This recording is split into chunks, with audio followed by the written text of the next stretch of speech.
Majina yangu naitwa Amosi Mkezwa, ninatokea Dar es Salaam. Safari yangu kutoka Dar es Salaam mpaka hapa Misri ilikuwa nzuri kabisa.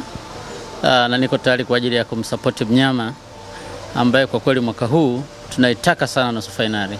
Mwaka huu Simba tunaitaka nusu finali.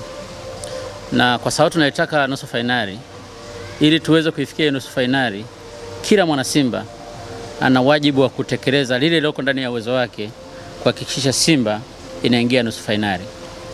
Kama unavyofahamu, shabiki kile mchezaji wa 12 na mimi niko hapa tayari kucheza nafasi yangu ya 12 kwenye kuhakikisha Simba inafuzu kwa nusu finali. Morali ya wachezaji iko juu, morali ya viongozi iko juu, morali ya mashabiki iko juu, na ndio maana tuko hapa. Tumehudhuria mazoezi ya kwanza hapa hotelini, lakini pia tulihudhuria jana uwanjani, na leo tumejiandaa kwenye mazoezi mengine, na kesho tutafanya mazoezi ya mwisho kwenye mchezo ambao mechi itafanyika tayari kwa mchezo wetu wa mzunguko wa kwanza wa hatua ya robo finali. Tumekata multiple entry visa, kwa maana ya kwamba tunacheza robo finali leo na Al Masry kesho kutwa, tunakwenda Dar es Salaam tarehe 9 tunamaliza, tunarudi kupiga nusu finali na Zamalek, tunavuka.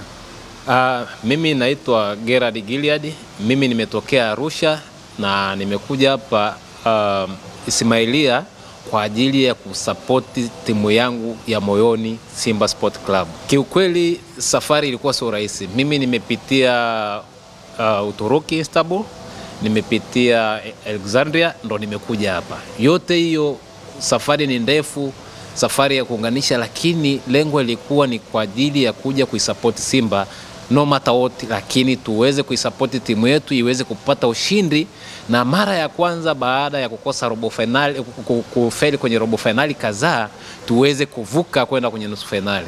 Kitu kikubwa ambacho kimenifanya ni kuja kwa ajili ya kuisapoti Simba ni pamoja na morali ya wachezaji wetu, na tumehudhuria kwenye mazoezi ya timu ambayo yanaendelea hapa Ismailia. Morali iko juu ya wachezaji wetu, moyo wa kujituma uko juu kukompea na miaka yote ambayo Simba ishawahi cheza robo finali.